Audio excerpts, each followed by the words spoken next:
Bonjour à toutes, bonjour à tous. Merci d'être fidèles à nos conférences du lundi.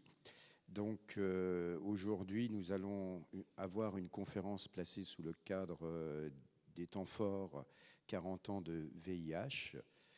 Je vous dirai juste à la fin 2 rendez-vous, dont un qui a lieu dès demain. Et dans ce cadre-là, nous allons parler d'un sujet hautement d'actualité, tant le nombre d'épidémies varie et sont nombreux. On va parler zoonose. Alors zoonose, comprenez par là que beaucoup de maladies infectieuses se transmettent de l'animal à l'homme et vice-versa. Il ne faut pas l'oublier.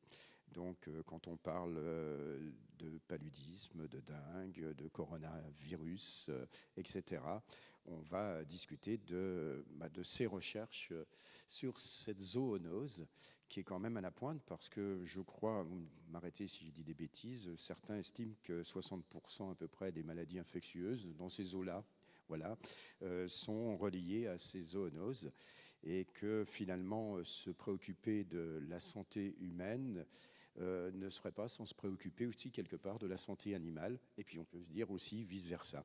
Donc pour nous parler de tout cela, nous aurons le plaisir d'accueillir cet après-midi Stéphanie Blandin, qui est chercheuse INSERM, directrice d'une équipe qui s'appelle Réponse immunitaire chez le moustique. Mince, j'ai dit le nom de la petite bête qui est marqué dans le dépliant, et qui, depuis des années, s'intéresse à la biologie. Si j'ai bien regardé en détail, vous êtes fasciné par la biologie depuis fort longtemps. Vous avez fait des thèses, une co-tutelle à l'Institut de biologie d'Heidelberg, avant de revenir donc ici à l'Institut de biologie moléculaire et cellulaire de l'Université de Strasbourg et du CNRS. Et vous avez même été en co-direction de thèse avec l'un de nos prix Nobel, Jules Hoffmann. Donc, je pense que pour vous, c'était une bonne période intéressante. Et vous travaillez donc dans tout ce style de recherche. Et on a envie d'en savoir plus sur ce qui est titré ici, les origines, les raisons du succès des maladies infectieuses. Alors, succès, est-ce qu'il faut parler de succès quand on parle de maladie? Je ne sais pas, vous en direz plus. Voilà. Donc je vais laisser ensuite, après votre intervention, la parole à la salle pour d'éventuelles questions. Bon après-midi. Merci.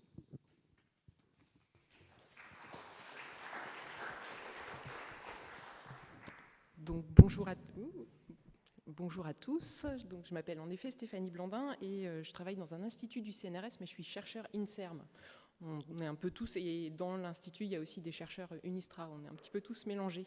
Donc l'institut où je travaille, il n'est pas très loin d'ici, c'est l'IBMC, on a un très beau nouveau bâtiment qui a été construit dans lequel on a un insectarium. Et ce que je vais faire aujourd'hui, c'est vous illustrer en effet donc, les origines des zoonoses, des maladies infectieuses. Donc voilà, 60-70% d'entre elles sont d'origine animale en effet. Et pourquoi elles ont tant de succès dans les populations humaines maintenant. Et donc pour ça, je vais illustrer ces différents concepts par plusieurs maladies. Il y en a une où on va passer pas mal de temps, puis après ça ira un petit peu plus vite pour les dernières. Et pendant la discussion aussi, je vous parlerai peut-être du sida, puisque finalement c'est un petit peu le thème de ce temps fort. Voilà, alors la première question qui était dans, je pense, le petit résumé, c'était mais quel est l'animal le plus dangereux du monde? Et bon, comme la réponse vous a été donnée déjà, je ne vais pas vous cacher plus longtemps le résultat. C'est en effet les moustiques. Alors, ce n'est pas les moustiques eux-mêmes qui sont dangereux, c'est les maladies qu'ils transmettent. Et en particulier, dans tous les moustiques, les espèces de moustiques qui existent, il y en a à peu près 4000 sur la Terre, il y a 3 genres qui sont dangereux, les anophèles, les aedes et les culex, qui sont des vecteurs soit de parasites, donc les anophèles, le parasite du paludisme, mais aussi pour les aedes, la dengue, Zika, chikungunya, la fièvre jaune, et pour les culex, la fièvre du Nil occidental ou un tout nouveau virus dont vous n'avez probablement pas encore entendu parler, qui s'appelle Ouzoutou, mais qui est présent dans le bassin méditerranéen et aussi maintenant sur la côte aquitaine. Alors donc voilà, c'est le moustique le plus dangereux du monde, l'animal le plus dangereux du monde, parce qu'il tue plus d'hommes finalement que les hommes eux-mêmes. Et là, je vous montre quelques photos de ces moustiques les plus dangereux, donc les anophèles, principalement vecteurs de parasites, mais aussi d'un virus qu'on appelle Onyong-Nyong, qui est présent plutôt en Afrique. Les culex et les aedes, c'est des cousins. enfin des cousins pas germains, mais ça fait pas si longtemps que ça qu'ils se sont séparés l'un de l'autre. Donc l'éculex, c'est le moustique commun qui vous pique la nuit, là, qui fait bzzz quand on dort et qu'on a juste envie de tuer. Et les Aedes, donc vous en connaissez un d'entre eux, c'est le moustique tigre qui est représenté ici et ici. Et il est bien reconnaissable parce qu'il est, alors moi je l'aurais appelé moustique zèbre, mais c'est pas moi qui ai choisi son nom. Il est zébré blanc-noir, et en plus de ça, il a une barre blanche sur son thorax ici et sur sa tête, donc on le reconnaît bien. Et son cousin germain, cette fois-ci, c'est Aedes aegypti, c'est un moustique tropical.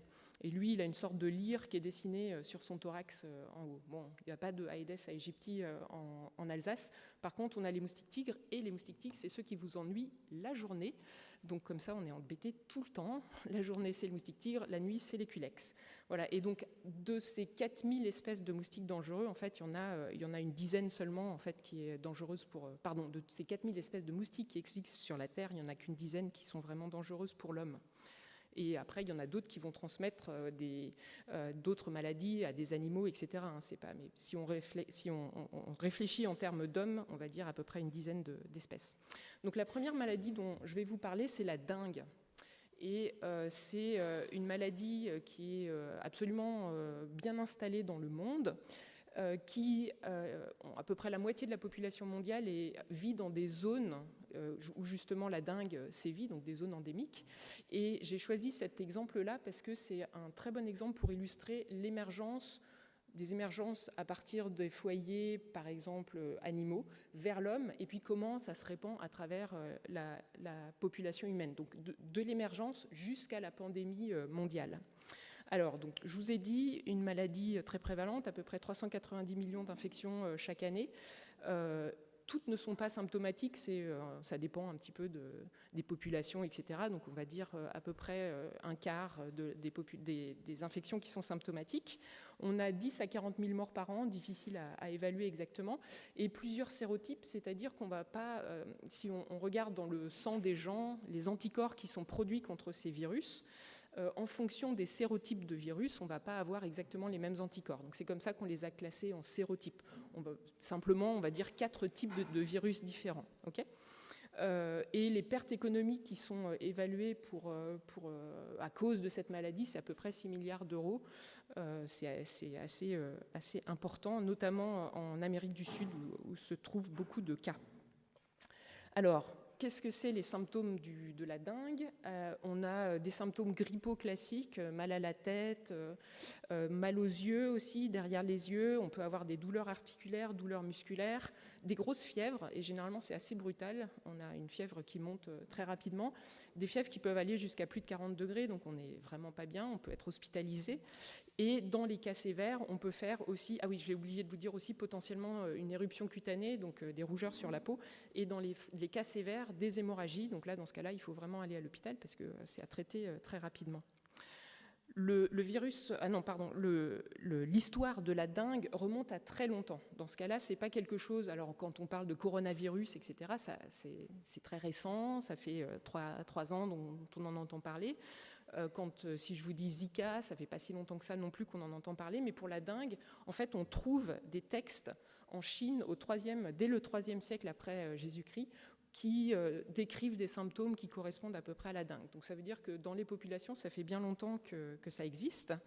Et pendant longtemps, alors c'est aussi des temps où on n'a pas beaucoup d'écriture, ou en tout cas pas beaucoup d'écrits qui restent, mais on a aussi une description ce qui ressemble à une épidémie de dengue dans les Antilles en 1635, à Panama, pas très loin, peu de temps après, c'est assez logique. Et puis, au XVIIIe siècle, vous avez toutes ces petites étoiles là, donc ça, c'est 4 foyers infectieux qui sont décrits. Et depuis, c'est une explosion, en particulier au XXe siècle. Alors, en haut, là, c'est juste après la Seconde Guerre mondiale. Puis bon, là, on voit des foyers, alors principalement en Inde, ou aussi ici au niveau des Philippines, etc. On a, dans les années 70, des foyers aussi en Amérique centrale, toujours en Asie.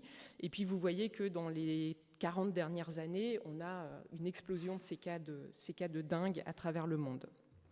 Alors, qu'est-ce que c'est que ce pathogène qui donne la dengue? C'est un virus qui est un flavivirus. Alors, il y a plusieurs catégories de virus, c'est pas le même que chez les corona. Et je vous ai dit tout à l'heure 4 types de virus différents, on en reparlera tout à l'heure. C'est un virus qui est enveloppé à ARN et d'autre part, il a un tout petit génome de 10 kilobases, alors 10 000 paires de bases, on va dire 10 700 paires de bases, c'est tout petit. Notre génome à nous, c'est des milliards de paires de bases, 4 milliards on va dire. Donc le virus de la dengue, c'est tout petit, et pourtant ça fait des dégâts.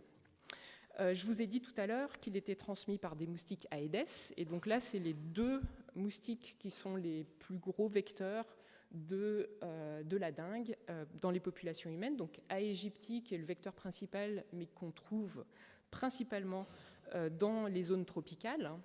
Et puis vous avez le moustique tigre, Albopictus, qui lui est présent non seulement dans les zones tropicales, mais aussi dans les zones tempérées. Et généralement, dans les zones tropicales où ils peuvent tous les deux coexister, c'est le premier qui est implanté qui fait sa vie, puis l'autre il ne peut pas trop arriver parce que les niches sont déjà occupées. Et puis dans les zones tempérées, par contre, on n'a pas Aegypti, donc du coup c'est Albopictus qui a pris la place. Alors, Aegypti lui-même, il adore les hommes, adore vivre à côté des hommes, il utilise tout ce qu'on peut laisser traîner pour se développer. Et puis, donc, pour le moustique Albopictus, il est un petit peu plus flexible en termes d'habitat. Il va non seulement être très content d'habiter en ville, mais aussi, pourquoi pas, un petit peu à l'extérieur. Important à savoir, Aegypti adore les hommes, donc vous savez que les moustiques ont besoin d'un repas sanguin pour faire leurs œufs, et donc ils doivent trouver une source de repas sanguin. Alors Aegypti, quand il voit un homme, il y va. S'il a un animal à côté, il va peut-être pas tout de suite manger, peut-être si on lui donne pas à manger pendant longtemps, il va peut-être se dire bon ok, je tente ma chance. Mais pour les moustiques Albopictus, ils sont un peu plus flexibles. Et c'est un point important parce que ça peut justement faire des très bons ponts entre les animaux et les hommes, parce qu'ils peuvent piquer un animal infecté, par exemple, et puis redonner l'infection après à un homme. Donc comment ça se passe, en effet? Donc imaginez que ce petit bonhomme à droite soit infecté. Le moustique naïf, qui n'est pas infecté, va le piquer. Du coup, il va manger un repas sanguin infecté. Le virus va se développer à l'intérieur du corps du moustique. Donc au début, il est dans son intestin. Il va réussir à sortir de l'intestin du côté de sa cavité de moustique, on va dire. Et certains des virus vont réussir à envahir les glandes salivaires. Et du coup, mon moustique, la prochaine fois qu'il prend un repas sanguin sur un homme qui n'est pas infecté, il va injecter des virus dans cet homme. Et c'est pour ça que ce sont de très bons vecteurs de maladie, puisqu'ils s'infectent eux-mêmes et puis après, ils infectent quelqu'un d'autre. Alors, comment est-ce qu'on fait pour essayer de comprendre d'où viennent ces virus? Je vous ai dit, une des questions qu'on va traiter aujourd'hui, c'est mais d'où ça vient, ces virus-là? Et un des outils clés chez les scientifiques, c'est justement de séquencer les virus qui se trouvent un petit peu partout. Vous en avez aussi entendu parler avec les coronavirus. On séquence à tour de bras tous les isolats qu'on récupère d'un pays ou d'un autre. Ça nous permet de retracer d'où viennent ces virus. Donc on séquence et on va comparer les séquences de tous les isolats qu'on a séquencés. Et on va construire des arbres. Alors on appelle ça un arbre phylogénétique, mais juste un arbre. Ce qu'il faut savoir, c'est que plus les isolats de virus sont proches, plus les branches qui vont se séparer ces deux isolats vont être courtes. D'accord ? Donc c'est un peu un arbre généalogique pour nous. Quand on est cousin germain, on est plus proche que quand on est cousin au 2e degré, etc. C'est un petit peu la même chose. Et les cousins germains, ou les frères et sœurs, c'est encore mieux. Donc les frères et sœurs ont plus de génomes communs. Et donc plus on s'éloigne, plus on va avoir des changements dans le génome de ces virus. Donc ça permet de retracer 4, je vous ai dit les sérotypes, mais finalement on les retrouve aussi ici dans les séquences. Donc vous voyez ici par exemple le premier, tout en haut. On a plein de séquences qui viennent d'humains, d'accord, qui ont été pris dans des humains, dans des localités différentes. Donc globalement, ils sont assez proches. Et puis on voit ici une petite branche qui correspond justement à un virus séquencé sauvage. d'accord, sur lequel on pouvait remonter. C'est la même chose ici. Alors ici, ils n'ont pas réussi à le séquencer, donc ils considèrent que ça devait être aussi un autre...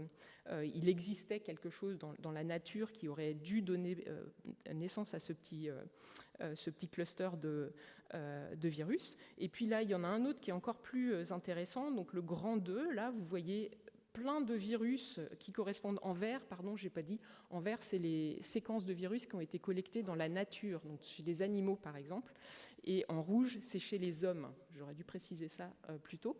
Et donc là, on voit qu'il y a plein de séquences chez les hommes qui se ressemblent, qui sont groupées dans cette branche.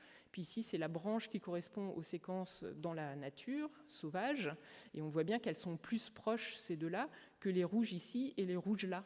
D'accord ? Donc en gros, ce qui illustre cet arbre, c'est qu'il y a 4 fois où ce virus est sorti de la nature pour aller infecter les populations humaines. Et c'est pour ça qu'on a 4 sérotypes. C'était à chaque fois des virus de la dengue, mais ils ont évolué dans des populations sauvages d'animaux différentes. Et du coup, ce n'est pas les mêmes personnes qui se sont infectées à un temps donné. Par exemple, en Chine, au IIIe siècle, il y a certaines personnes qui se sont infectées et ce virus a continué à se développer dans les populations humaines. Et puis peut-être qu'en 1635, quand il y a eu la zoonose suivante dans la partie Amérique centrale, c'était peut-être une nouvelle émergence de ce virus à partir de la sauvage. Donc, 4 sérotypes qui correspondent à 4 émergences différentes et indépendantes. Et puis, c'était juste cette petite carte, elle n'est pas très grosse, mais juste pour illustrer, plus c'est rouge, plus on trouve un nombre important de sérotypes dans les populations. Et donc, par exemple, regardez le Brésil. Là, on voit qu'en fait, il y a les 4 sérotypes qui sont présents à peu près partout. Donc ça veut dire que maintenant, ces sérotypes-là, ils ne sont pas localisés, par exemple, un sérotype asiatique et puis un sérotype sud-américain. C'est juste tout le monde est mélangé. Pourquoi ? Parce qu'on se déplace évidemment beaucoup en tant qu'humain. Alors, du coup, si on résume un petit peu ce qui a pu se passer au départ pour la dengue. Donc le virus, au début, il se déplace, se répand dans des populations animales qui vivent dans la forêt, planquées quelque part, avec des moustiques qui piquent justement ces animaux, qui sont spécifiques de ces animaux-là. Donc là, on a une petite série de moustiques qui sont bien connus pour piquer les singes, et c'est dans la forêt, point à la ligne. Si l'humain n'est pas en contact, ça ne nous dérange pas. Seulement, de temps en temps, il y a des humains qui viennent s'installer ou qui vont faire, par exemple, de la déforestation parce qu'on a envie, je ne sais pas moi, de faire un nouveau champ quelque part, etc. Et donc, eux, potentiellement, ils vont être piqués par un de ces moustiques ici qui a été infecté par un singe. Donc là, c'est là où, en fait, il y a un saut d'espèce qui peut être fait, où le virus du singe va passer dans le moustique, puis dans la population humaine. Et après, cette personne qui est venue, finalement... travailler dans la forêt, elle va repartir dans son village et potentiellement un moustique local du village va pouvoir lui aussi transmettre le parasite ou le virus dans ce cas-là de l'humain infecté vers d'autres humains. Voilà.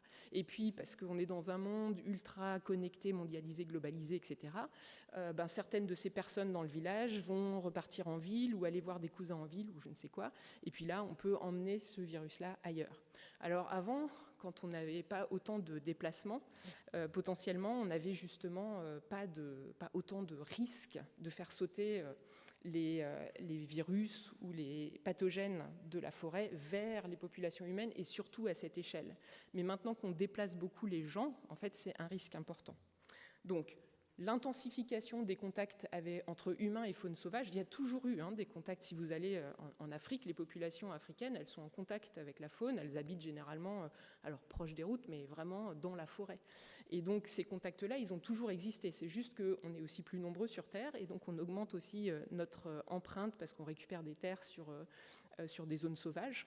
Et puis évidemment, il y a l'exploitation forestière, la déforestation, l'exploitation agricole, etc., et la dégradation des écosystèmes. Donc ça favorise le passage justement des pathogènes animaux vers les humains. Et puis, ce qu'il faut dans le cas de la dengue, ce n'est pas tout à fait le cas pour les coronavirus, par exemple, il n'y avait pas de vecteur. Mais dans le cas de la dengue, il faut un vecteur. Alors, les vecteurs qui habitent près des singes et qui piquent les singes, ce n'est pas les mêmes que ceux qui piquent, par exemple, les hommes dans les espaces périurbains ou urbains. Et là, potentiellement, il faut une adaptation du virus, d'une part à son nouvel hôte ou à son nouveau vecteur, Mais bon, là, c'est pas toujours le cas, c'est pas toujours nécessaire. Si c'est nécessaire, si on lui donne suffisamment de chance, dans ce cas-là, on peut aussi justement avoir des sauts d'espèces. Et dans le cas de la dengue, en fait, il n'y avait pas besoin d'adaptation. Le virus était tout à fait capable d'infecter les Aedes aegypti et Aedes albopictus, et Polyniensis en Polynésie. Voilà, alors, après, donc ça on a vu comment le virus va partir de son milieu sauvage pour aller vers les hommes. La question suivante, c'est comment est-ce que je fais pour passer de ce petit contexte local à toute une pandémie mondiale. Et c'est exactement ce qui est expliqué dans cette diapositive. En fait, il y a 2 facteurs importants. C'est d'une part, si c'est une maladie à transmission vectorielle, il faut que le vecteur soit présent dans les zones où le virus va pouvoir se répandre. Donc déjà, il faut une extension de la distribution géographique du vecteur. Et ça, on va le voir tout à l'heure, très bientôt pour les moustiques. Ça se passe très bien. L'homme aide beaucoup les moustiques à se répandre à travers le monde. Et on a aussi le réchauffement climatique qui y contribue. Et l'autre chose qui est importante, c'est que les virus, on les amène à d'autres endroits. Mais un homme infecté est un réservoir de virus finalement. Donc il suffit de déplacer des hommes infectés d'un endroit à un autre. Donc là, il n'y a pas de problème pour importer. Et dernier point important, c'est la diffusion. Comment est-ce que ça va se passer une fois qu'on a importé un homme infecté quelque part et qu'il y a des vecteurs? Comment ça va se diffuser à travers la population? Et si la population elle n'est pas immune, c'est-à-dire qu'elle n'a jamais vu ce nouveau virus, elle n'a aucune défense contre ce nouveau virus. Et donc là, ça flambe, et c'est ce qu'on a vu avec le coronavirus. C'est exactement ce qui s'est passé. On n'avait jamais vu ce tout nouveau virus. Quand il a débarqué, il avait carte blanche pour envahir tout le monde. Et non seulement la population n'avait pas d'immunité, mais en plus de ça, on n'avait pas de traitement contre ce nouveau virus. Et donc là, c'est le cas par exemple aussi pour la dengue, où les traitements qui existent actuellement sont plutôt symptomatiques. Et là, c'était juste pour vous illustrer la répartition, le nombre d'infections par la dengue en 2010. Donc une grosse, bien centralisée sur l'Inde, mais maintenant c'est peut-être plus sur les Caraïbes. En ce moment, il y a une épidémie de dengue dans les Caraïbes, donc Guadeloupe et Martinique. Si vous avez prévu d'y aller, couvrez-vous, mettez de l'anti-moustique, des vêtements longs et évitez de vous faire piquer. Alors, je vous ai dit, le premier point dont on a parlé dans la diapositive précédente, c'était j'ai besoin d'un vecteur pour pouvoir transmettre ma maladie. Si le vecteur n'existe pas, ma personne infectée arrive, par exemple en Europe, et rien ne se passera, puisque de toute façon, j'ai besoin d'un vecteur pour la transmettre d'un homme à un homme. Et je vous ai parlé du moustique tigre, qui est très bon vecteur de la dengue. Et comment est-ce que ce moustique a fait pour envahir l'Europe en aussi peu de temps? À vrai dire, il a aussi envahi le monde en très peu de temps. Donc le premier moustique tigre détecté en Europe, c'est 1979 en Albanie. Donc a priori, il a été capturé une fois. Ensuite, on en a eu en Italie dans les années 90, et puis en France début des années 2000. Et depuis 2000, en gros, le moustique tigre a envahi la France entière et l'Europe entière. Alors ça, c'était juste quand même pour illustrer ce point. Ça, c'était la carte en 2012, donc décembre 2012, il y a une dizaine d'années. Vous voyez que le moustique tigre est surtout présent dans le bassin méditerranéen et pas ailleurs. Donc en rouge, c'est là où il est installé. En jaune, c'est là où on en a capturé une année, voire 2 années de suite. 3 années de suite, ça passe en rouge. Et en vert, c'est aucun rapport. Il n'y a pas de détection de moustique tigre dans ces endroits. Donc c'est localisé dans le sud, au niveau de la bassin méditerranéen. Et là, c'est février 2023 de cette année, à savoir, on va dire 11 ans plus tard, enfin 10 ans plus tard, parce que février et décembre, c'est à peu près, les moustiques sont pas... et donc, on voit bien qu'il a envahi toute l'Europe de façon très efficace, et il remonte. Alors, comment est-ce que ce moustique a réussi cet exploit en aussi peu de temps, donc une trentaine d'années d'envahir le monde, et en une dizaine d'années, enfin on va dire vingtaine d'années, d'envahir l'Europe entière? Oui, ça c'est une autre carte qui a été publiée, donc c'est encore pire dans cette carte-là. Elle est publiée par le ministère de la Santé, vous pouvez la trouver sur Internet, mais bon, c'est juste pour dire qu'en gros, il y a au moins 2/3, si ce n'est pas les 3/4 de la France qui sont envahis. Alors comment est-ce que ce moustique a réussi cet exploit justement d'envahir l'Europe entière en si peu de temps. Et ça tient à son développement. Alors, est-ce que vous savez à quoi ressemble un bébé moustique ? C'est pas un mini moustique qui vole, c'est une larve qui vit dans l'eau. Hyper important à savoir, s'il y a une seule chose que vous devez retenir de tout ce que je vous raconte aujourd'hui, c'est ça. C'est qu'en fait, il ne faut pas élever des moustiques dans son jardin et qu'on peut le faire parce qu'on a des moyens. Donc là, c'est, on va dire, une maman moustique qui va prendre un repas sanguin. Elle va déposer des œufs à la surface de l'eau parce qu'elle sait que ces larves auront besoin d'eau pour se développer. Les œufs vont se transformer en larves, c'est donc un stade aquatique, et c'est les petits vers là qu'on voit, si on a un petit réservoir d'eau chez soi, on a juste à regarder la surface de l'eau, et là on voit des petites choses. Quand on passe la main, par exemple, il y a de l'ombre, ils détectent ça comme un danger, et plouf, on voit la surface de l'eau qui bouge. Ils ne sont pas dangereux comme ça, ils sont mignons, ça sert même de nourriture aux poissons et aux grenouilles, mais souvent dans les réservoirs d'eau de son jardin, il n'y a pas de poissons et de grenouilles, donc il n'y a pas de prédateurs, et du coup ils se développent très très bien. Donc la petite larve, à vrai dire, il y a 4 stades larvaires, elle se transforme en nymphe. C'est exactement le stade qui correspond au cocon entre la chenille et le papillon. D'accord ? Donc la nymphe ici, et de la nymphe sort un adulte. Et je ne sais pas si vous vous rappelez d'un film qui était, je crois que ça s'appelait Microcosmos. Ça fait au moins 10 ans, si ce n'est pas plus que ça, mais il y avait un magnifique film justement d'un mâle qui sortait de la nymphe à la surface de l'eau, c'était très beau. Bref, donc ça c'est le cycle de vie des moustiques, et ce qu'il faut savoir, c'est que chez les Albopictus, donc le développement est court, 7 à 10 jours, plus il fait chaud, plus ça va vite, et d'autre part, et ça c'est clé, il y a une dessiccation possible des œufs, c'est-à-dire que normalement, si vous laissez sécher un œuf, ça meurt. Pour les culex, par exemple, c'est vrai, mais pas pour les Aedes. Donc on peut dessécher les œufs, et du coup, ils se transportent particulièrement facilement. Et je vais vous montrer, je vais le montrer maintenant.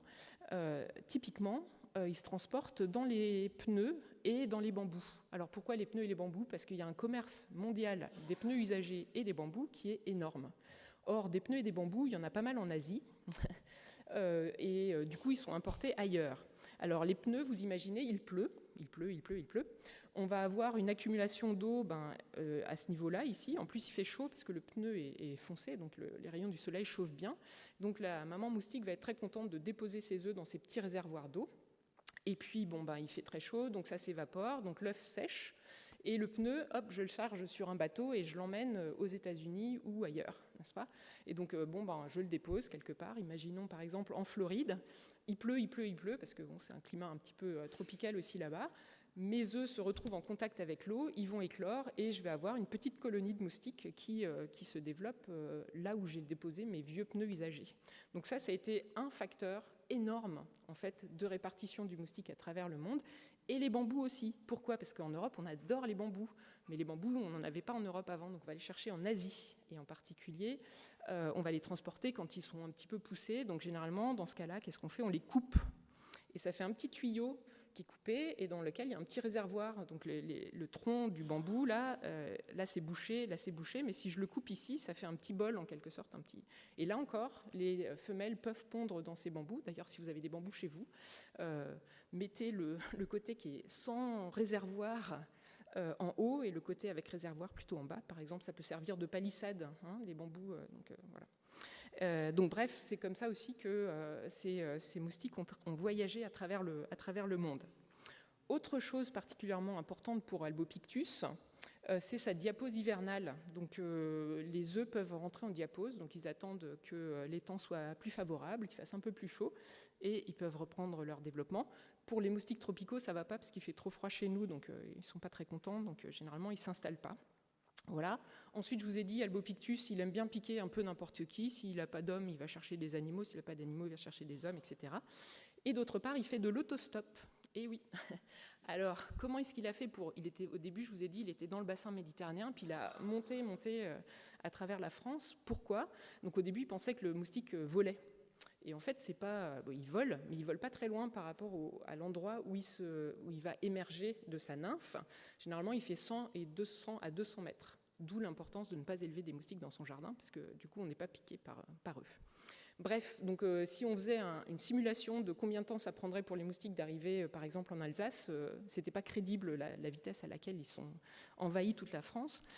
Et donc ils ont essayé de réfléchir à comment ça pouvait se faire d'autre, et puis aussi à voir où est-ce qu'on trouvait des nouveaux foyers de moustiques tigres. Et ils les ont vus, par exemple, le long des grandes autoroutes. Alors on imagine, on prend sa petite voiture, on met à côté côte méditerranéenne parce qu'il fait beau et chaud, etc. On emmène éventuellement des jouets pour les enfants, les petits-enfants, qu'on laisse dans le jardin de la maison qu'on a louée. Et puis bon, voilà, après c'est temps de repartir, il a peut-être plu, on a laissé les jouets dans le jardin, on récupère tout et hop, on ramène. Ou alors, on ferme les portes de la voiture et on emmène un petit moustique avec nous. Prochaine aire d'autoroute, quand on ouvre les portes, hop, le moustique sort et puis peut s'installer ou faire une nouvelle colonie. Donc bref, c'est comme ça, c'est nos déplacements à nous qui lui ont permis de s'installer un petit peu n'importe où. Et puis enfin, évidemment, on a des insecticides, mais quand on traite les moustiques et les insectes en général avec des insecticides, eh bien, il arrive ce qu'il arrive, ils deviennent résistants et à la fin, on a des moustiques qu'on ne peut plus tuer. Voilà, alors je vous ai déjà montré ça, mais ce que je voulais vous montrer, c'était ne faites surtout pas ce que mon collègue a fait dans son jardin. Bon, il l'a fait exprès pour la photo, mais en gros, il a fait toutes les bêtises qu'il ne faut pas faire, à savoir collecter de l'eau pour arroser ses plantes, c'est très bien, mais dans un réservoir bien bouché, pas dans un réservoir ouvert comme celui-ci où on voit la gouttière qui tombe direct dans la grosse bassine. Et d'ailleurs, le bouchon est juste à côté. Déjà, ce serait pas mal s'il avait mis le bouchon, mais sinon, juste la tulle ou un voile de mariée là qu'on peut mettre par-dessus, ça suffit. En fait, ils ne peuvent pas aller pondre leurs œufs, et donc c'est bon. L'arrosoir, je la retourne quand je ne l'utilise pas, ou je la vide au moins 2 fois par semaine. Le seau, voilà, je le retourne aussi, le petit bac en plastique, ou les soucoupes sous les fleurs. Il suffit de mettre en fait du sable, par exemple. C'est pas une surface d'eau, donc le moustique va pas pondre ses œufs dedans, et pourtant ça vous empêche pas d'arroser vos plantes avec la soucoupe en dessous remplie de sable. Voilà, donc ça c'est important, je vous ai dit, parce que les adultes ne vont pas très loin à partir de l'endroit où ils émergent. Et donc, si je ne les élève pas et mes voisins ne les élèvent pas dans leur jardin, dans ce cas, je peux éviter de me faire piquer. En tout cas, je diminue les quantités de population.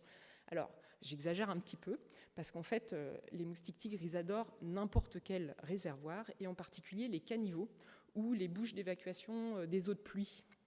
Donc bon, les caniveaux dans la rue, c'est difficile, c'est pas nous qui avons accès, mais parfois vous avez des zones pavées dans le jardin ou autour de la maison, et évidemment il y a une bouche d'égout pour récupérer l'eau de pluie, pour éviter qu'elle aille par exemple dans la cave ou je ne sais où. Et si vous soulevez la grille métallique qui recouvre généralement ce petit endroit, il y a un siphon pour éviter que ça sente mauvais, et dans ce siphon il y a donc de l'eau qui s'accumule. Et ben, je vous propose de faire l'expérience alors maintenant c'est peut-être plus le bon moment, mais vous mettez une lumière et vous regardez, vous allez voir ça grouille à la surface, c'est des moustiques tigres. Donc un truc hyper simple à faire, c'est une fois de plus un voile de mariée ou de la tulle. Je coince ma tulle avec justement cette grille solide métallique. Bon, il ne faut pas oublier de l'enlever quand il va pleuvoir beaucoup pour que ça puisse s'écouler ou de la nettoyer régulièrement pour éviter les feuilles mortes et autres qui s'accumulent. Mais c'est un moyen assez simple de lutter contre la prolifération des moustiques tigres pas très loin de chez soi. Voilà. Alors, quelles sont les maladies que ces moustiques, ou en tout cas que les moustiques présents en Europe vectorisent ? Donc, je vous ai parlé des moustiques aegypti, il n'y en a pas beaucoup à nos latitudes, mais il y en a dans d'autres pays européens. Madère, par exemple, donc c'est pas un pays, mais ça appartient à l'Espagne, si je ne me trompe pas. Albopictus, c'est chez nous. Culex pipiens, c'est le moustique qui nous pique la nuit. Et des anophèles, on en a chez nous. Alors les anophèles, je vous ai dit, c'était des moustiques qui transmettent le paludisme. On a eu du paludisme en Europe jusque dans les années 70. Dernier pays à être déclaré sans paludisme, c'est la Grèce en 73, je crois. Mais on a encore des transmissions de paludisme actuellement en France. 2021, on a eu 9 cas, des transmissions autochtones. Des gens qui reviennent avec le palu parce qu'ils étaient en Afrique, il y en a plein. Il y en a, je crois, 5 à 8 000 en fonction des années qui reviennent et qui sont en Europe, d'accord, mais qui sont traités en Europe. C'est pas très compliqué de détecter qu'ils sont impaludés parce qu'ils reviennent, par exemple, d'un pays africain ou d'un pays endémique pour le paludisme. Et là, on se dit, ah, il fait de la fièvre, etc. On va peut-être vérifier le palu. Par contre, si vous, sans avoir voyagé, vous déclarez le palu, c'est beaucoup plus compliqué à détecter, puisque, évidemment, vous n'avez pas voyagé, donc ce n'est pas la première maladie qui vient à la tête des médecins. Voilà, alors, je vous ai dit Les Aedes vont transmettre donc la dengue, on en a parlé, mais aussi le chikungunya et Zika, qui sont des maladies virales assez similaires, avec des symptômes assez similaires à ceux de la dengue. Le Zika, on en a parlé dans les années 2015-2016, avec des Guillain-Barré syndrome, avec les bébés à une microcéphalie, donc avec pas mal de problèmes pour les mamans enceintes, donc à faire très attention. Il y a eu 3 cas de Zika en France en 2020, je crois.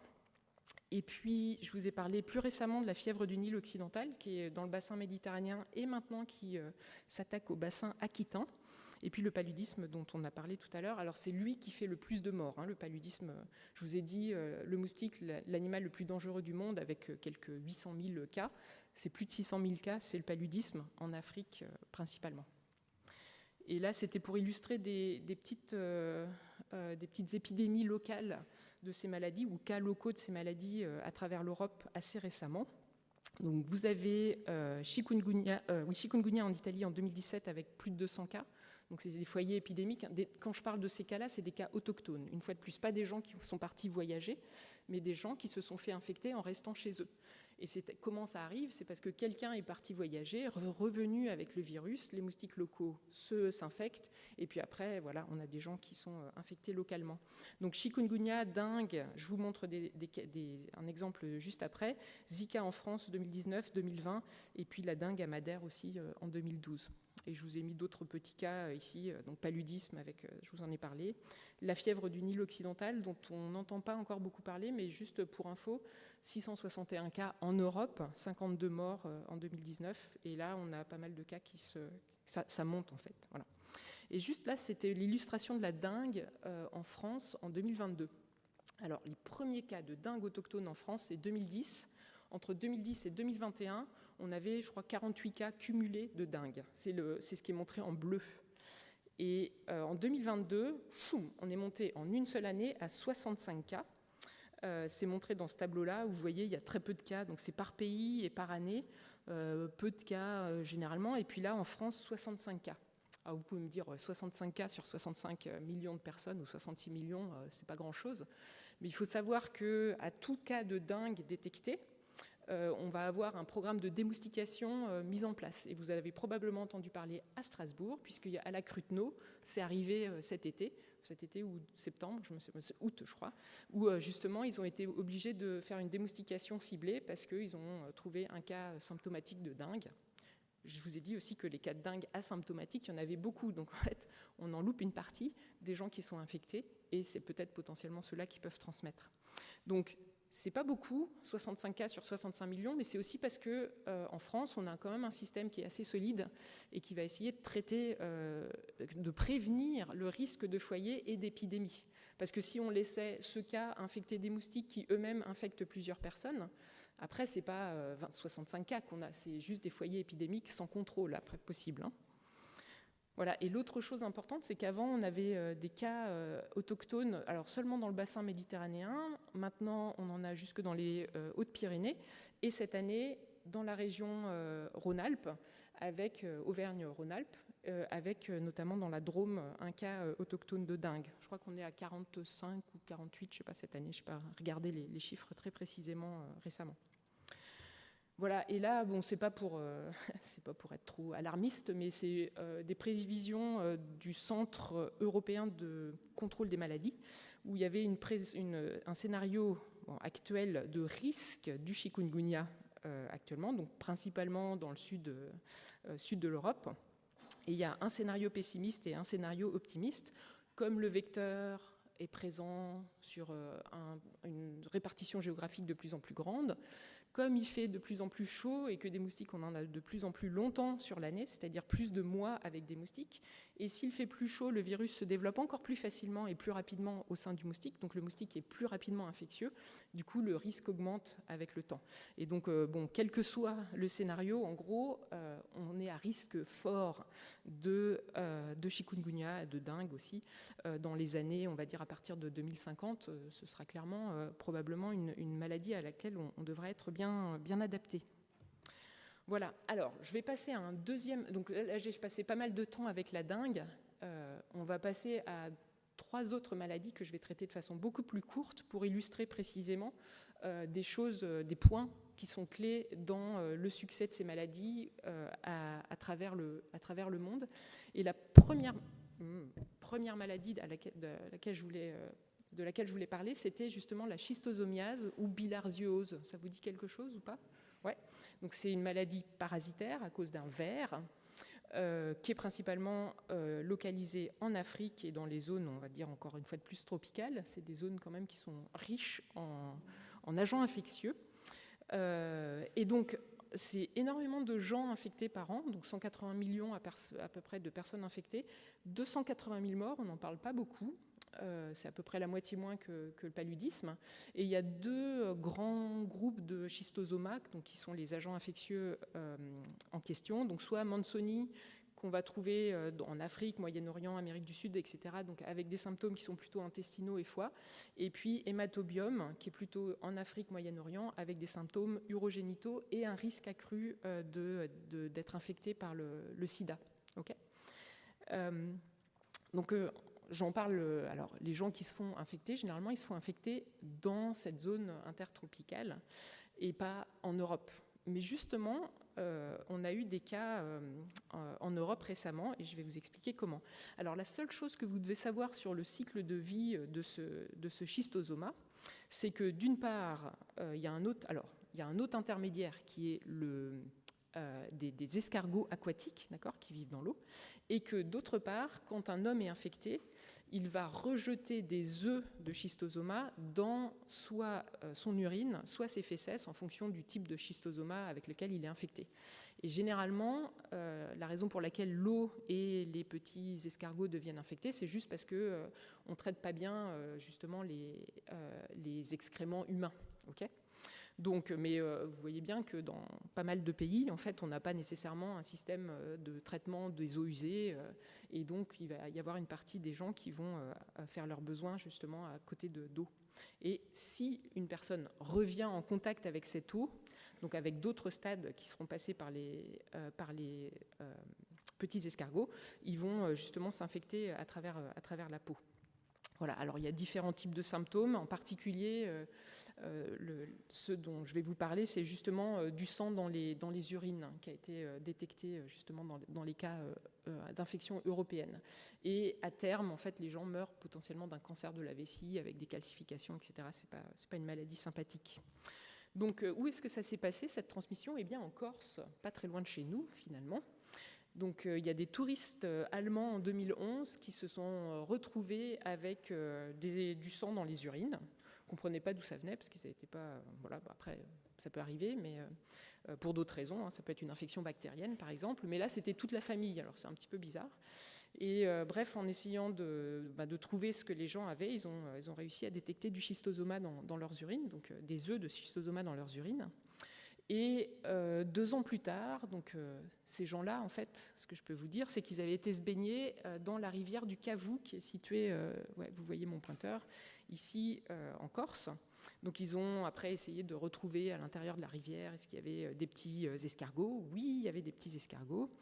Et puis 2 années plus tard, en fait, ce qu'ils ont décidé de faire, c'était de surveiller tous les gens qui habitaient dans la région et tous les touristes qui avaient été justement se baigner dans cette rivière. Et là, en faisant une surveillance active, c'est-à-dire en leur demandant de faire pipi dans les petits pots, ils ont trouvé justement 106 cas d'infection avec schistosoma de gens qui s'étaient baignés justement dans la rivière Cavou. Alors après, ils ont été capables de séquencer, d'essayer de comprendre quel était ce parasite précisément, et c'était soit des schistosomas hématobiome, donc celui qui est avec des symptômes urogénitaux, et aussi des hybrides entre hématobiome et schistosoma bovis, qui, lui, est d'origine, on sait qu'il y en a au Sénégal, par exemple, de ces hybrides. Et donc c'est pour ça que l'hypothèse qu'ils ont émise, c'était justement une personne infectée qui venait du Sénégal, qui est venue, alors peut-être parce qu'il a travaillé en Corse, ou parce que c'était typiquement, je sais pas moi, un Français qui était parti en voyage au Sénégal, il est revenu infecté. Il s'est baigné dans cette rivière, il a fait pipi dans la rivière, et du coup il a infecté les petits escargots qui étaient présents, d'où cette infection, ces infections qui ont eu lieu après. Donc ils ont bien retrouvé, je vous ai dit, le petit escargot en question. Ensuite, donc, ils ont mis des gros panneaux partout en disant attention, ne vous baignez pas dans la rivière Cavou, blablabla. Si vous faites pipi dans les petits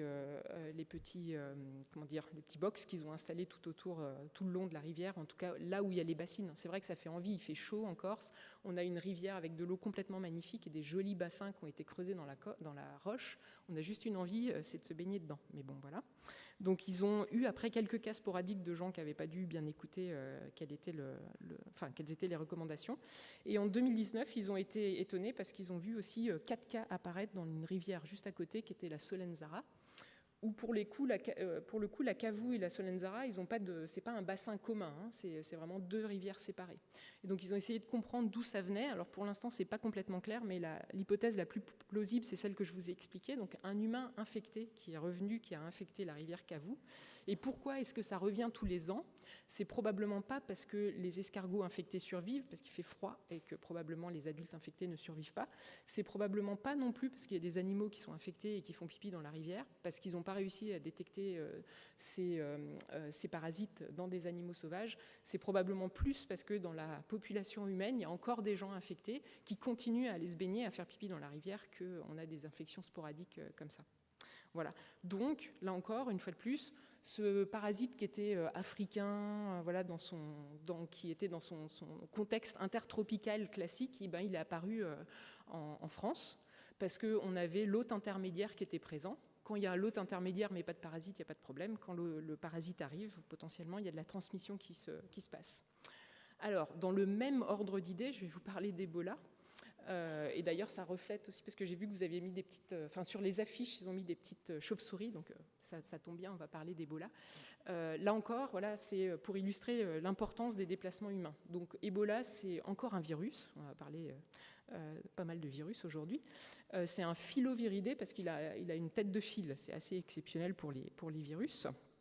Les symptômes, finalement, c'est des symptômes grippaux classiques, mais en plus, on peut avoir vomissement et hémorragie grave, ce qui fait qu'en gros, il y a à peu près 50 à 80-90% des gens qui meurent, notamment s'il n'y a pas compensation contre la déshydratation, etc. Et c'est ultra contagieux par les fluides humains, donc que ce soit le sang, les urines, la salive, etc. Et donc, ce qui se passait souvent, c'est quand les gens mouraient d'une maladie, dont Ebola, la famille s'en occupe, prépare le corps, etc. Et puis les rites funéraires sont tels que souvent la famille se faisait contaminer comme ça parce qu'on va toucher la personne infectée. On va aussi la soigner, donc les personnes dans les hôpitaux peuvent être infectées. Et potentiellement, voilà, aussi, quand on est en contact juste avec les draps qui ont été souillés, par exemple, il y a un risque. Alors d'où ça vient? C'est des réservoirs animaux, des animaux sauvages, notamment les chauves-souris, qui peuvent infecter par exemple des singes ou autres. Et puis le chasseur qui va aller chercher de la viande de brousse va pouvoir s'infecter parce qu'il est en contact avec les fluides de l'animal. Et donc après, on a une transmission d'humain à humain parce que la personne va ramener en fait le virus à l'intérieur de son petit écosystème local.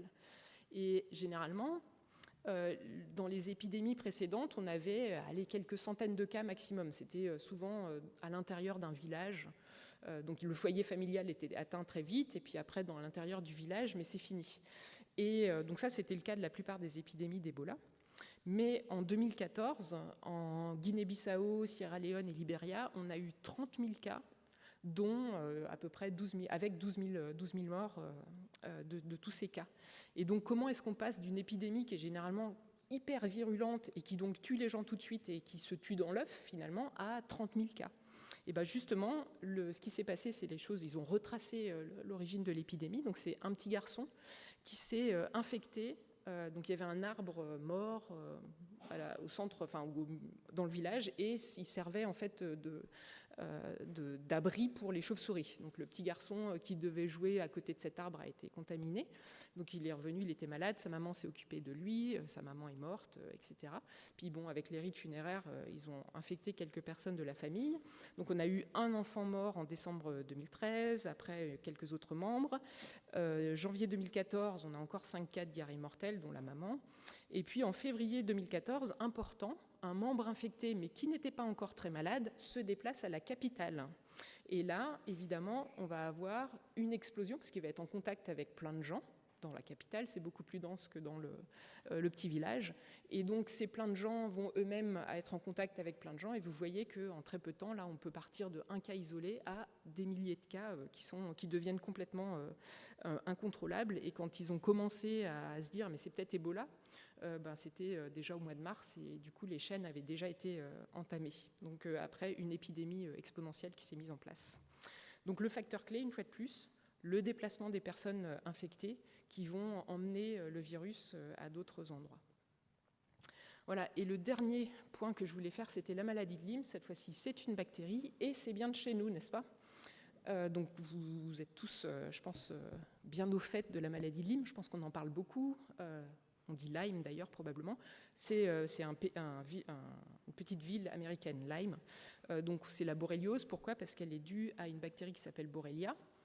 Il y a une grande partie des tiques qui sont infectés en Alsace et dans la forêt noire aussi. Après, tous ne transmettent pas. C'est pas parce que le tique porte la bactérie qu'il transmet.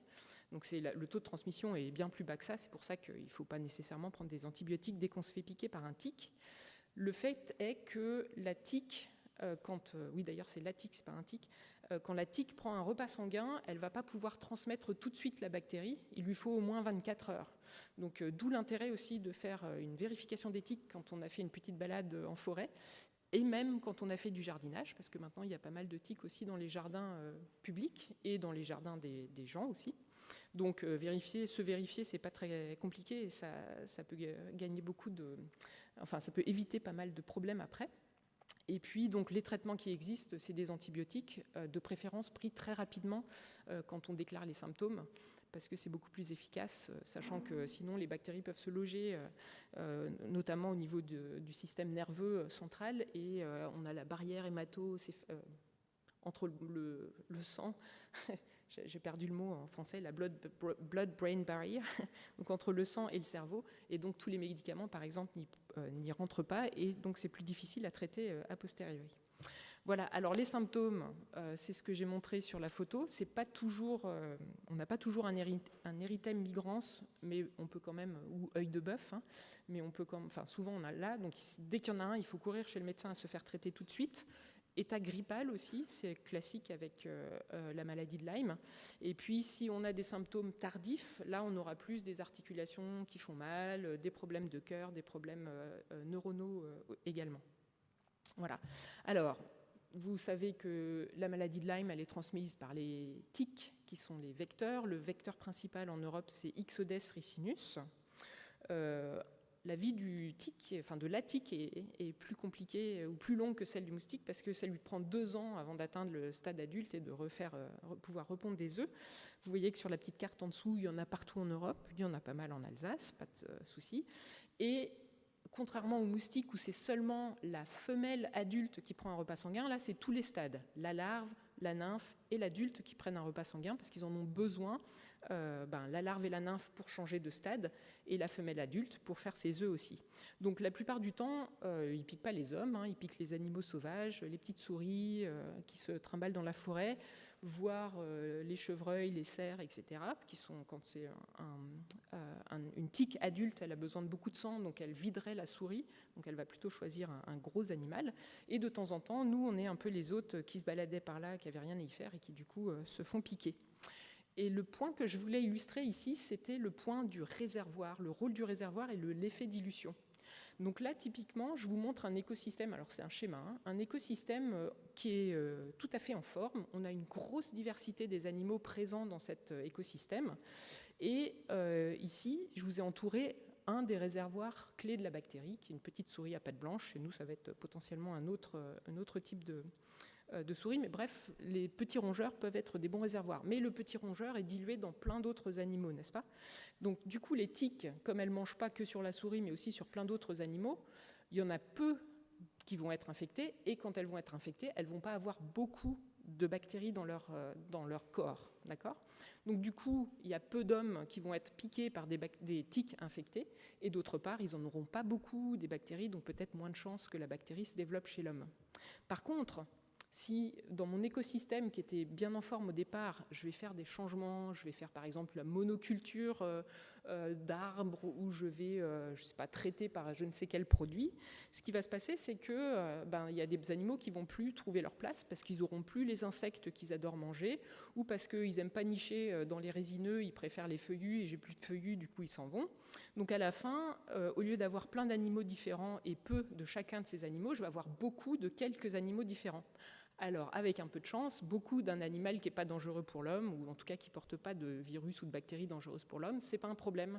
Par contre, si j'ai une multiplication de mes petites souris à pattes blanches qui sont des très bons vecteurs pour les tiques, pour les bactéries de la borréliose, dans ce cas, les tiques vont piquer souvent mes petites souris qui sont infectées, et du coup, il y a beaucoup de tiques qui seront présentes sur le terrain qui vont être infectées elles-mêmes et qui aussi auront beaucoup plus de bactéries à l'intérieur de leur corps. Et donc, elles auront beaucoup plus de chances de transmettre la maladie à l'homme. Okay ? Donc ça, c'est pour illustrer vraiment l'importance de la biodiversité. C'est pas juste c'est joli d'avoir plein d'animaux différents, c'est qu'en fait, si on ne contribue pas à garder une biodiversité large, on s'expose à ce genre de problème. C'est ce qu'on appelle l'effet dilution. Donc si on dilue un réservoir, il n'y en a pas beaucoup, c'est pas très dangereux. Par contre, si on le concentre en ayant principalement ce réservoir, c'est là où on a des problèmes. Voilà. Donc, je vais pouvoir maintenant conclure. Ça tombe bien, je suis dans les temps. Et je vais vous donner peut-être le résumé de tout ce que je vous ai raconté avec plein de maladies différentes. Donc, je vous ai raconté l'histoire des émergences, d'où ça vient. Ça vient des contacts entre les humains et la faune sauvage à travers plein d'événements de la vie différents, donc de la déforestation, du trafic d'animaux sauvages aussi, parce qu'on prend un animal de son environnement, puis on a envie d'un petit singe quelque part, et potentiellement dans un zoo par exemple, et puis potentiellement il va être infecté, va pouvoir débuter une sorte de série de transmission locale. L'importance de la biodiversité, et du coup, quand on diminue la biodiversité, on va justement avoir ces risques de réservoirs qui s'empilent et qui deviennent de plus en plus problématiques. L'élevage industriel, alors ça, je ne l'ai pas illustré, mais c'est vrai que si on a une concentration d'animaux que nous élevons, nous sommes en contact avec ces animaux, et ces animaux, eux aussi, vont être plus facilement en fait, infectables parce que j'ai une grande quantité d'animaux.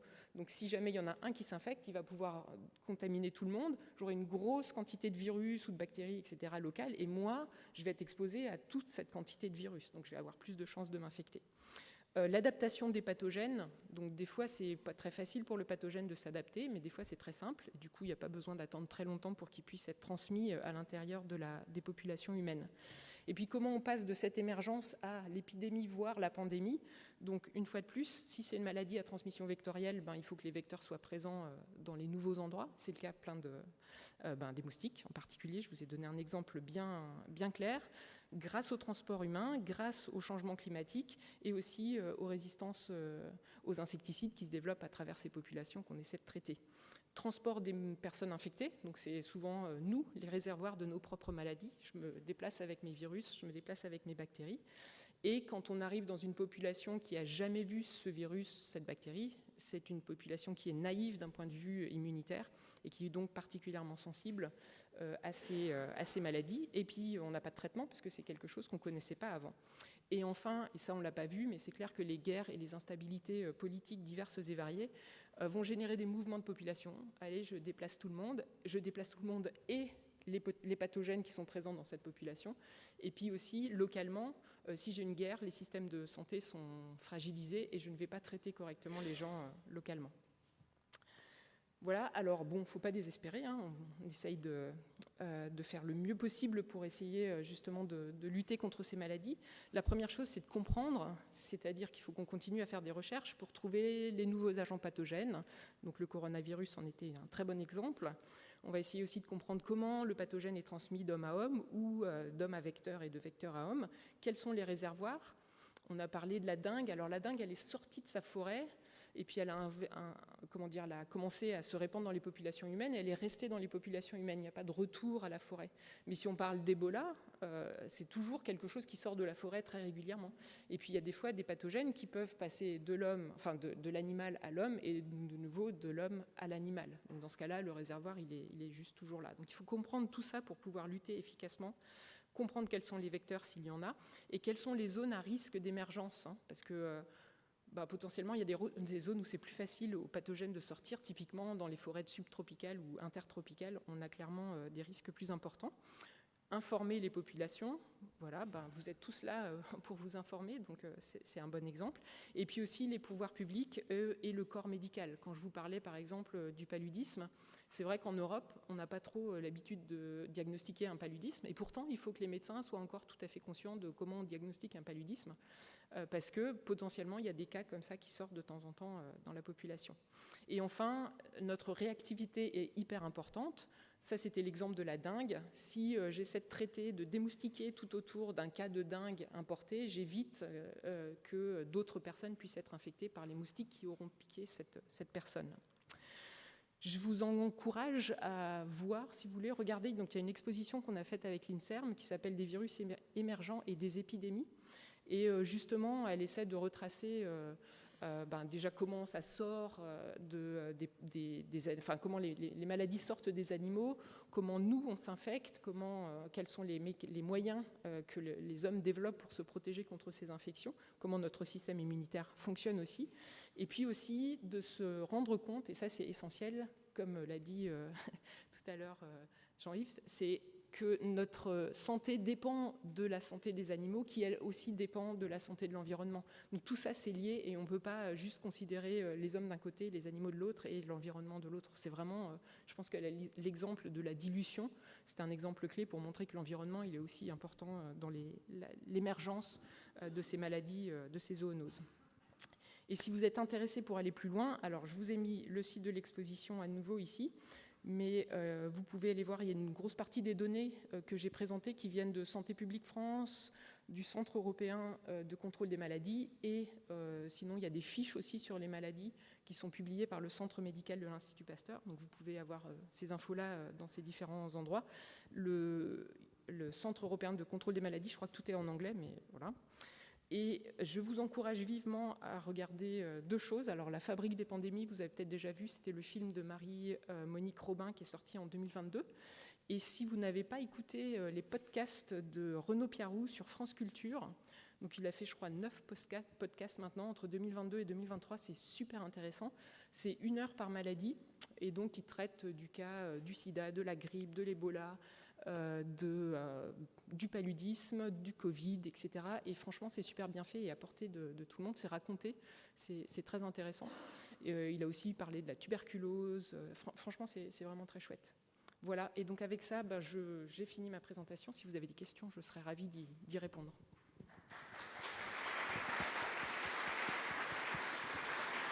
Voilà, merci Stéphanie pour cette présentation. Je vois que... Merci. Dans notre ville, et en particulier dans notre quartier, où les espaces verts, les parcs, sont nombreux, importants, et ont presque tous des plans d'eau, je pense à l'Orangerie, je pense au parc de la Citadelle, je pense à la Menno Schulmeister, mais beaucoup plus près, juste à côté, le jardin botanique. Est-ce qu'il y a des mesures de prévention et des examens qui sont faits régulièrement, et éventuellement même un traitement préventif en dehors de celui qui a eu lieu dans 3 quartiers, dont effectivement la Crutenot, il n'y a pas très longtemps. Alors est-ce qu'au jardin botanique, où je me souviens étant enfant et résidant à 150 mètres de plan d'eau, tout petit, on ramassait les escargots dans l'eau, limnés, planorbes, et puis on voyait grouiller les larves de moustiques qui nous amusaient beaucoup. C'était comme une danse sauvage. Malheureusement, cette danse peut se propager à l'homme dans des conditions moins festives. Ouais. Alors, donc il y a plusieurs moyens possibles pour contrôler. Donc dans les espaces naturels, comme, alors naturels, ils sont artificiels, mais ils sont quand même globalement naturels parce qu'ils sont dans des espaces qui sont très verts, etc. On a des grenouilles, des poissons, etc. qui se régalent des petites larves de moustiques ou des moustiques qui viennent juste d'émerger à la surface de l'eau. Les grenouilles sont très bonnes pour les attraper. Donc je dirais qu'elles, dans ce cas-là, elles contribuent, on va dire, à l'écosystème, et l'écosystème est en charge de les garder en sous contrôle, en tout cas en termes de nombre. Évidemment, il y en a quelques-uns qui vont réussir à se sauver, mais la plupart sont quand même mangés. Et donc, quand l'écosystème est correct, en fait, une fois de plus, il n'y en a pas trop finalement. Et ça sert à l'écosystème. Alors, d'autre part, ces gros réservoirs-là ne sont pas des bons réservoirs de moustiques tigres. Ce sont plutôt des bons réservoirs avec des moustiques culex, par exemple. Donc, ce n'est pas le moustique tigre qui préfère cet endroit-là. Le moustique tigre, c'est plutôt les petits réservoirs d'eau bien artificiels qu'on sait mettre un petit peu partout dans la ville. Et sur cela, il n'y a pas de poissons dedans, il n'y a pas de grenouilles, etc. Donc c'est ça qui pose plus de problèmes. Maintenant, les gîtes larvaires, donc c'est comme ça qu'on appelle ce genre de réservoir d'eau, on peut les traiter avec une toxine qui vient d'une bactérie, Bacillus thuringiensis, et donc la BT, je ne sais pas si vous avez déjà entendu parler, mais typiquement, on sait mettre, elle est hyper spécifique de certains insectes. Et justement, dans le cas où on a une prolifération de moustiques avec un risque de maladie transmise, les gîtes larvaires sont traités. Voilà. Et ça, c'est la société de démoustication de Strasbourg, du Bas-Rhin qui le fait, la SLM 67. Voilà, on a une question tout au fond. Oui, merci pour votre présentation. J'ai 3 petites questions. Concernant les moustiques, est-ce que les œufs sont infectés aussi? Est-ce que la nymphe? Non, c'est que le vecteur adulte qui le transmet. D'accord. Tout à fait. Il n'y a pas de transmission verticale, c'est-à-dire de la maman moustique aux œufs, il n'y en a pas pour ces maladies-là. À partir de quelle température extérieure est-ce qu'on est tranquille? Est-ce que les moustiques ne piquent plus? Vous voulez dire le seuil le plus haut, en dessous duquel on est bien et au-dessus duquel il y a des moustiques? Oui. C'est difficile à dire comme ça, mais on va dire une vingtaine de degrés, un peu plus de 20 degrés pour que les moustiques se développent de façon efficace. Je dirais, il commence à être très très bien quand il fait 24, 25 degrés. Là, ça commence, puis plus on monte, plus ça va être rapide en fait. Donc la différence, c'est qu'on va avoir un temps de développement plus long si la température est plus basse. Et en dessous d'une certaine température, en effet, il va y avoir plutôt la diapause et pas de développement des larves. Je dirais que il faut être au-dessus de 20 degrés, c'est sûr, pour que ça fonctionne. Sinon, au niveau des larves, il me semble que les guêpes sont aussi des insectes qui éliminent les larves de moustiques, il me semble. Non, alors les mouches, donc c'est des parasites de mouches, mais pas de moustiques. D'accord. Voilà. Ouais. Vous parliez du traitement à l'instant. Est-ce qu'en Camargue, il me semble qu'on traite les marais? En Camargue, très peu. C'est plutôt donc la région. La raison pour laquelle la région de Montpellier est habitable, c'est parce qu'on a des programmes de démoustication très efficaces pour justement éviter que ces zones-là soient infestées de moustiques, sinon ce serait invivable. Donc la seule raison pour laquelle Sète, Palavas-les-Flots, etc., c'est juste invivable si on ne traite pas. Et donc ils ont des stratégies de traitement aux insecticides par cercle, c'est-à-dire ils mettent un insecticide, puis un autre, puis ils reviennent au premier, puis un autre, puis après ils changent, etc., de façon à garder une certaine efficacité. Et justement, la Camargue, elle a été protégée de ces traitements comme sorte de réservoir de moustiques non résistants aux insecticides qui permet justement de réapprovisionner les réservoirs des régions voisines traitées. Donc c'est des essais à l'échelle des régions. Merci. Donc c'est peu traité à la Camargue. Après, je ne suis pas responsable de la démoustication là-bas. Ils ont une grosse société, l'EID Méditerranée. Et donc c'est plutôt eux qui voient ce genre de choses. Je pense pas que... Et encore une dernière question. Dans le cadre de la schistosomiase, oui. Est-ce que la phytoépuration est efficace? Bonne question. Je ne pourrais pas vous répondre, à vrai dire. Mais je pense que oui. C'est-à-dire il faut qu'il y ait suffisamment de temps. Donc la phytoépuration, c'est quand on a par exemple des eaux usées qui arrivent dans un bassin où on a des plantes et les plantes vont consommer les matières, etc., avant que l'eau soit par exemple réintroduite dans la rivière à côté, etc. Donc à mon avis, ce serait possible, mais je ne sais pas. J'ai pas fait ça va probablement dépendre du temps que... et puis s'il n'y a pas de petit escargot au niveau de la zone, ça devrait être possible, ouais. D'autres questions? Oui, monsieur. Merci beaucoup pour toutes ces informations. J'aimerais savoir si on peut augmenter l'immunité des moustiques. Je crois que ça a été fait, mais je préfère peut-être que, je crois, les tuer, ce n'était pas une bonne idée du tout. Par contre, développer leur immunité, c'est peut-être une astuce pour se prévenir. Est-ce que ça modifierait beaucoup l'environnement? Eh ben, excellente question. C'est typiquement un des problèmes sur lesquels on travaille au laboratoire. Je ne vous ai pas présenté du tout ce qu'on faisait au laboratoire.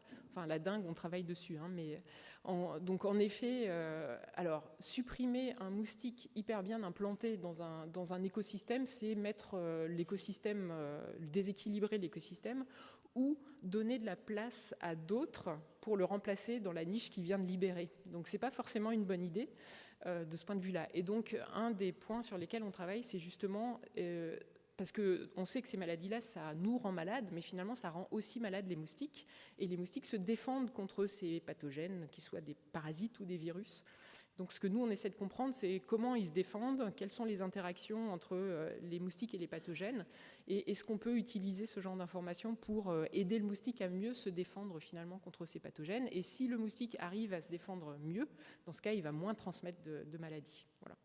Donc, après, c'est pas... voilà, c'est peut-être... Mais je peux vous raconter l'histoire. J'ai une collègue qui travaille au Brésil. Elle a récolté des Anopheles darlingii, qui sont le vecteur principal du paludisme au Brésil, dans la forêt amazonienne. Et donc, sur les 25 000 échantillons qu'elle avait collectés sur une période donnée, il y en avait très très peu, peut-être 0,1, 0,2% qui étaient infectés. Donc, très peu d'infectés. Et pourtant, c'est le vecteur principal du palu en Amazonie. Et à côté de ça, elle a collecté d'autres moustiques en petit nombre qui existent aussi dans la région, dont une espèce, j'ai oublié le nom, 12 moustiques, c'est tout. Et sur les 12, il y en avait 50%, c'est-à-dire 6 qui étaient infectés. Et on imagine que si on supprime Darlingii, parce qu'on a dit, allez hop, Darlingii dehors, tu es le vecteur principal, tu sors, on imagine que si on laisse la place à ces moustiques qui ont l'air hyper infectés, on va en fait aggraver le problème.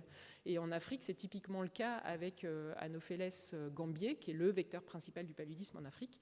Si je l'enlève, je vais laisser la place à Anopheles funestus, Anopheles arabiensis, etc. Et dans ce cas-là, peut-être que je ne vais pas du tout améliorer la situation. Après, la question est différente si on regarde ici, où le moustique tigre vient de s'implanter. Bon, finalement, je pense que si on l'éradiquait, ça poserait moins de problèmes, parce que l'écosystème ne dépend pas du moustique tigre pour vivre. Voilà. Il ne participe pas beaucoup à la chaîne alimentaire des poissons et des grenouilles. Par contre, il nourrit probablement certaines et pas mal d'hirondelles qui aiment beaucoup les moustiques. Et les chauves-souris aussi, d'ailleurs. Oui, bonjour. Ayant vécu en tant qu'enfant et adolescent dans les Grandes Antilles, j'ai certainement été en contact avec la dengue, hein, mais en tout cas ma mère l'a eu. Je voulais savoir s'il y a une sorte d'immunité acquise de cette maladie. Et deuxième chose, je me rappelle une maladie, on nous disait toujours enfant de ne pas aller tremper dans les rivières, les cours d'eau, parce qu'on a attrapé une maladie qui s'appelle la bilharzie en espagnol. C'est la schistosomiase. Oui, parce qu'on nous racontait, pour nous faire peur, que c'était une bestiole qui entrait dans la peau, qui s'installait dans le foie. C'est vrai. Ouais, c'est correct. Alors, c'est bien le... c'est ça, d'accord. Le bilharzia, Billard, je crois que c'était la personne qui a découvert ce parasite. D'accord. Et donc, la maladie porte encore son nom, mais le parasite lui-même s'appelle schistosoma. C'est pour ça qu'on parle de schistosomiase ou de bilharziose. D'accord. Voilà. Mais c'est exactement la même chose et c'est pas... Alors, la bête, c'est justement un parasite qui pénètre la peau, qui va s'installer dans nos organes. Donc, c'était pas une histoire qu'ils nous racontaient pour faire peur. Enfin, c'était une vraie histoire et c'est correct. Ouais, tout à fait. Alors, concernant l'immunité contre la dengue, je vous ai parlé des 4 sérotypes, des 4 types de virus différents.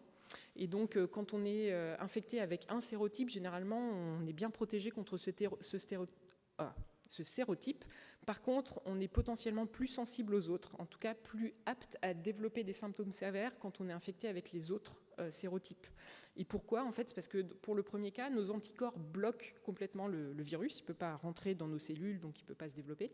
Alors que dans le deuxième cas, comme le virus est un peu différent, les anticorps vont réussir à se coller un peu dessus, mais pas très bien, et ils vont lui permettre de rentrer plus facilement dans nos cellules immunitaires, parce que justement, il y a un récepteur qui reconnaît l'anticorps. Donc, au lieu de bloquer un mécanisme actif du virus, en fait, ils vont passivement importer le virus à l'intérieur des cellules. Donc, du coup, c'est problématique. Et il existe un vaccin contre la dengue Mais donc au début, on s'est dit, ça y est, c'est la solution. Ils ont commencé à vacciner les enfants au Brésil. Ils se sont rendus compte qu'en fait, c'était le pourcentage de formes graves augmentait par rapport aux gens non vaccinés. Et c'était justement expliqué par ça, par le fait qu'il y avait une protection qui n'était pas parfaite contre certains sérotypes. Et donc, quand les gens se faisaient infecter par ces sérotypes, ils avaient plus de chances de développer des maladies graves.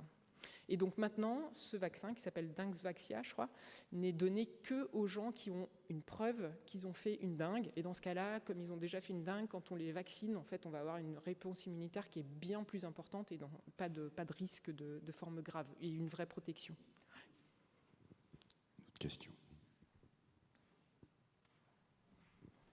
Quelle est la durée de vie d'un moustique? C'est des heures ou des jours? Ouais, c'est des jours. C'est une excellente question parce que je vous ai pas parlé je vous ai dit que le moustique il s'infectait parce qu'il prenait un repas sanguin sur une personne infectée.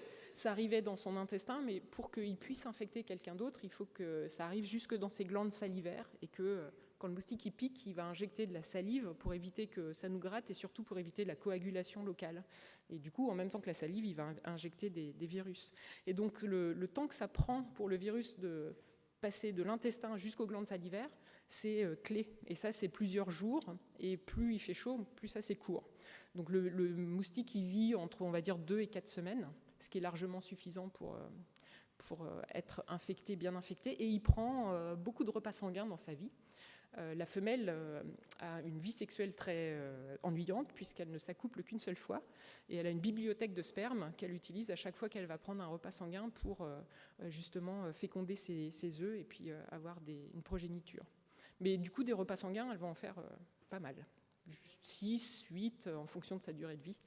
Donc entre le premier, si elle est infectée à son premier repas sanguin, après elle peut infecter beaucoup de gens à la suite. Alors elle ne va pas être infectieuse à son repas suivant, parce que ça va peut-être être 5 jours après. Donc là, elle n'est pas prête, mais le suivant, c'est sûr, elle est prête. Donc voilà. D'autres questions? Est-ce que vous voulez que je vous raconte l'histoire du sida? Juste parce que c'était rapide, hein, je promis. En fait, juste pour vous raconter cette histoire, c'est vraiment édifiant et je vous conseille d'écouter le podcast de Renaud Piarou à ce sujet.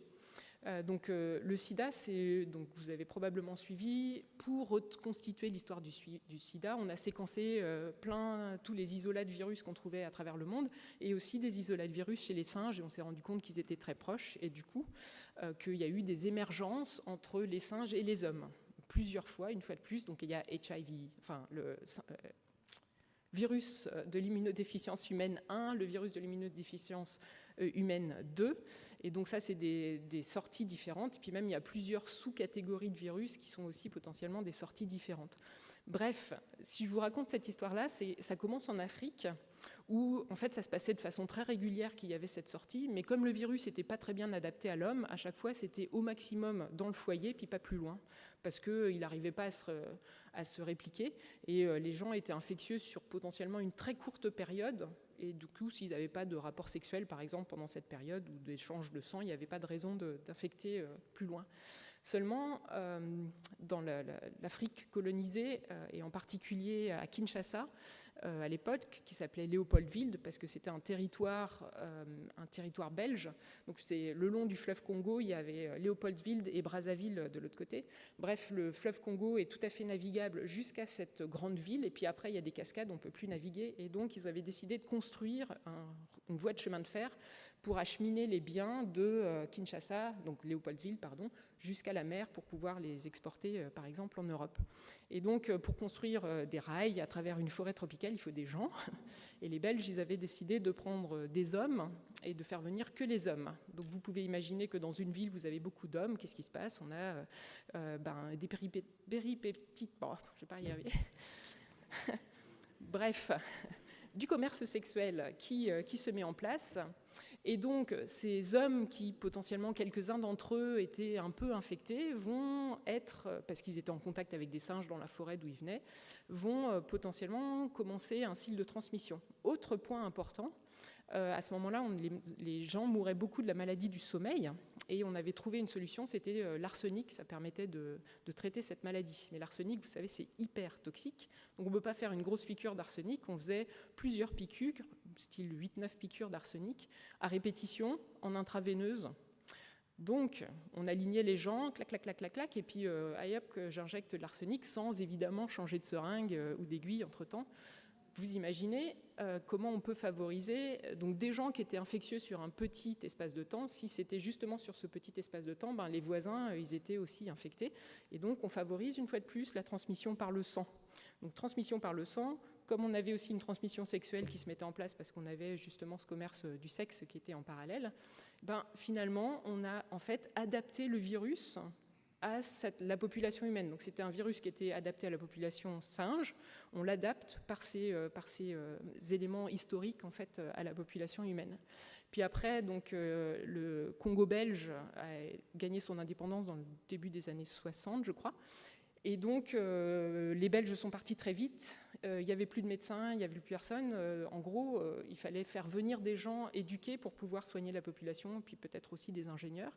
Et il y a des gens qui sont venus de Haïti, parce que c'était des racines noires. C'était un pays où il y avait un dictateur, je pense qu'il y a une partie des gens qui voulaient fuir. Et d'autre part, ils étaient éduqués, ils parlaient français. Donc, en tout cas, certains d'entre eux étaient éduqués. Donc, on a des médecins, etc., qui sont venus travailler à Léopoldsville, maintenant Kinshasa. Et du coup, certains d'entre eux ont dû s'infecter, sont repartis à Haïti à un moment donné. Et Haïti, c'était un pays dictatorial, pauvre. Donc, on venait en place on faisait commerce d'à peu près tout, y compris du sang. Donc, on avait des banques de sang où on pouvait se faire payer pour donner son sang. Donc, les gens allaient se faire payer en donnant son sang, ce qui est bon, voilà.